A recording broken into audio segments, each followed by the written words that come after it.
Reddika breaking news చూస్తున్నాం. Telangana CM Revanth Reddy ఢిల్లీలో పర్యటిస్తున్నారు. ఇక నిన్న రాత్రి హస్తినా చేరుకున్న ఆయన ఈ రోజు ఉదయం లోక్సభ ఎంపీ కాంగ్రెస్ పార్టీ సంస్థాగత ప్రధాన కార్యదర్శి కేసీ వేణుగోపాల్తో సమావేశమయ్యారు. ఇక ఢిల్లీలోని వేణుగోపాల్ నివాసంలో ప్రస్తుతం ఈ సమావేశం అయితే కొనసాగుతోంది. ఇక ఈ భేటీలో నామినేటెడ్ పదవులు, సంస్థాగత వ్యవహారాలు, అలాగే తాజా రాజకీయ పరిణామాలపైన చర్చ జరుగుతున్నట్లు తెలుస్తోంది. టీపీసీసీ కార్యవర్గం పైన కూడా మాట్లాడుకుంటారని సమాచారం.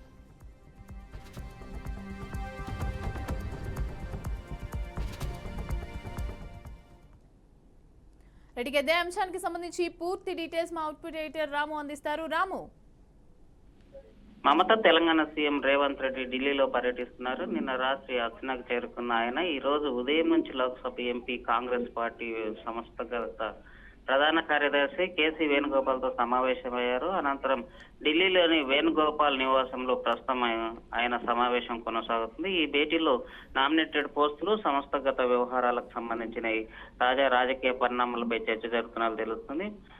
ముఖ్యంగా టీపీసీసీ కార్యవర్గం పైన కూడా మాట్లాడుకుంటారనే సమాచారం ఉంది. అట్లాగే మల్లికార్జున ఖార్గే ఎవరైతే ఉన్నారో దానికి ఆయనకైతే కొద్దిగా అనారోగ్యం ఉన్న నేపథ్యంలో ఆయనతో కూడా భేటీ కావడం జరిగింది తెలుస్తుంది. Mamata. Right, thank you Ramu.